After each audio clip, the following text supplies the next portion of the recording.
বিরুদ্ধে তদন্ত শুরু। 15 জুলাই থেকে 5 আগস্ট পর্যন্ত হত্যাসহ মানবতা বিরোধী অপরাধের অভিযোগে সাবেক প্রধানমন্ত্রী শেখ হাসিনা সহ 10 জনের বিরুদ্ধে তদন্ত শুরু হয়েছে।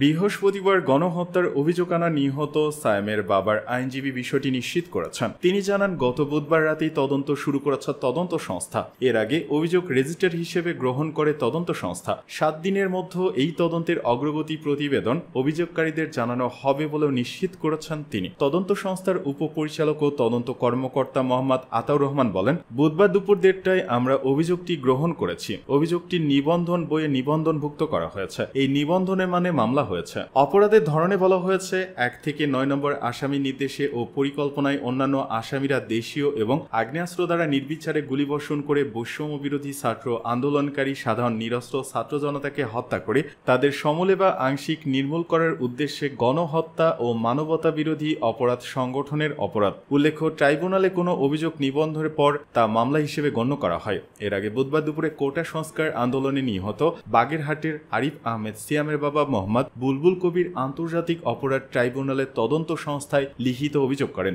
তদন্ত সংস্থার উপপরিচালক ও তদন্ত কর্মকর্তা অভিযোগটি গ্রহণ করেন। পরে তা অভিযোগ নিবন্ধন বইয়ে নিবন্ধন করা হয়। তদন্ত কর্মকর্তা মোহাম্মদ আতাউর রহমান আরও বলেন, আমরা তদন্ত কাজও শুরু করে দিয়েছি। আপাতত পেপার ওয়ার্ক করছি। শেখ হাসিনার সঙ্গে অন্য যাদের আসামি করা হয়েছে তারা হলেন সাবেক সেতুমন্ত্রী ও আওয়ামী লীগের সাধারণ সম্পাদক ওবায়দুল কাদের, সাবেক স্বরাষ্ট্রমন্ত্রী আসাদুজ্জামান খান কামাল, সাবেক ডাক ও টেলিযোগাযোগ প্রতিমন্ত্রী জুনায়েদ আহমেদ পলক, সাবেক তথ্য প্রতিমন্ত্রী মোহাম্মদ আলী আরাফাত। আরও রয়েছেন পুলিশের সাবেক মহাপরিদর্শক চৌধুরী আবদুল্লাহ আল মামুন, র্যাবের সাবেক মহাপরিচালক মোহাম্মদ হারুনা রশিদ, ঢাকা মহানগর পুলিশের সাবেক কমিশনার হাবিবুর রহমান, সাবেক অতিরিক্ত পুলিশ কমিশনার ও ঢাকা মহানগর পুলিশের সাবেক গোয়েন্দা প্রধান হারুনা রশিদ। এসব আসামির পাশাপাশি আবেদনের নাম উল্লেখ না করে শেখ হাসিনা সরকারের মন্ত্রী, প্রতিমন্ত্রী, সংসদ সদস্য এবং ঢাকা মহানগর পুলিশের কর্মকর্তা ও সদস্যদের বিরুদ্ধে আইনগত ব্যবস্থা চাওয়া হয়েছে।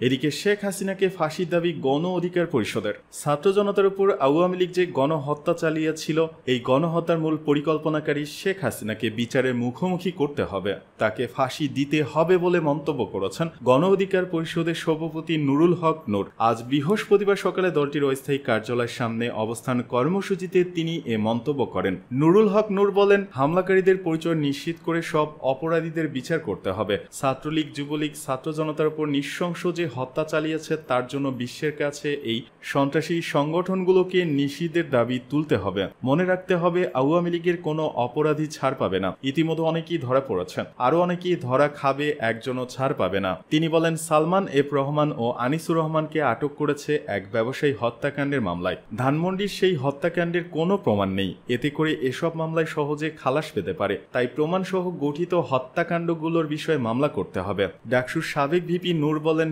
সুবিধাবাদী দল জাতীয় পার্টিকেও নিষিদ্ধ করতে হবে। এই দালাল পার্টি সব সময় জনগণের বিপক্ষে গিয়ে আওয়ামী লীগের কাছ থেকে সুবিধা নিয়েছে। এই জাতীয় পার্টি বাংলাদেশে রাজনীতি করার অধিকার রাখে না। এই ভাইরাস পার্টি যেন দেশের আগামীতে রাষ্ট্রের কোনো আলাপ আলোচনায় অংশগ্রহণ করতে না পারে সেটা নিশ্চিত করতে হবে। এই দালালদের কোনো ঠাঁই নাই। নূর আরও বলেন, দেশে ইতিমধ্যে নব্য দখলদারে দেখা মিলেছে, মানুষের বাড়িঘর দখল করছে, ব্যবসা প্রতিষ্ঠান দখল করছে, এক সাইনবোর্ড নামিয়ে আরেক সাইনবোর্ড লাগাচ্ছে। এই দখলদারিত্বের জন্য তো ছাত্র জনতা জীবন দেয় নাই। আমরা স্পষ্ট করে বলছি, এসব চাঁদাবাজি চলবে না, এসব কিছু জনগণ মেনে নেবে না। গণ অধিকার পরিষদের সাধারণ সম্পাদক মোহাম্মদ রাশেদ খান বলেন, আওয়ামী লীগের অতীতের সমস্ত ইতিহাস বিলীন হয়ে গিয়েছে এই গণহত্যার মাধ্যমে। কেউ অপরাধ করার পর তার অতীত বিবেচনায় এনে মাফ করে দেওয়া যায় না। সুতরাং 15 বছরের গুম, খুন ও গণহত্যা দায় আওয়ামী লীগকে নিষিদ্ধ করতে হবে। সাঁড়াশি অভিযান চালিয়ে খুনিদের গ্রেপ্তার করতে হবে। প্রশাসনে যারা আওয়ামী লীগকে ক্ষমতায় রেখেছিল, দুর্বৃত্তায়ন করেছে, তাদেরকে চাকরিচ্যুত করে বিচারের মুখোমুখি করতে হবে। ভারত থেকে শেখ হাসিনাকে ফিরিয়ে এনে বিচারের মুখোমুখি করতে হবে। সে তার লোভের কারণে দেশটাকে শেষ করে দিয়েছে। একজন খুনি কিভাবে পালিয়ে গেল, খুনিদের বিচার বাংলার মাটিতেই করতে হবে। এই রাষ্ট্রের যাবতীয় সংস্কার ছাড়া আমাদের মুক্তি নেই উল্লেখ করে তিনি বলেন, এই সরকারকে এই রাষ্ট্রের মেরামত করতে হবে। রাষ্ট্রের সংস্কার এইবার না করতে পারলে আর কোনোদিন সংস্কার হবে না। সুতরাং উপদেষ্টাগণের প্রতি আহ্বান থাকবে, আপনারা দ্রুত রাষ্ট্র সংস্কারের রূপরেখা প্রদান করুন। আমরা জাতীয় সংসদে 50% তরুণ এমপি দেখতে চাই। কোনো দুর্নীতিবাজ, কালোবাজারি, মাফিয়া টাকা ছিনিয়ে এমপি হতে পারবে না। স্বচ্ছ, দেশপ্রেমিক, ক্লিন ইমেজের নেতাদের এমপি হওয়ার সুযোগ তৈরি করতে হবে। জনগণের প্রতি আহ্বান, আপনারা সোচ্চার থাকুন। কোনো প্রতিবিপ্লব হতে দেওয়া হবে না। পাড়া মহল্লায়, সীমান্তে, হাট বাজারে আমাদের পাহারা বসাতে হবে। চক্রান্তকারীদের বিন্দু পরিমাণ ছাড় দেওয়া হবে না।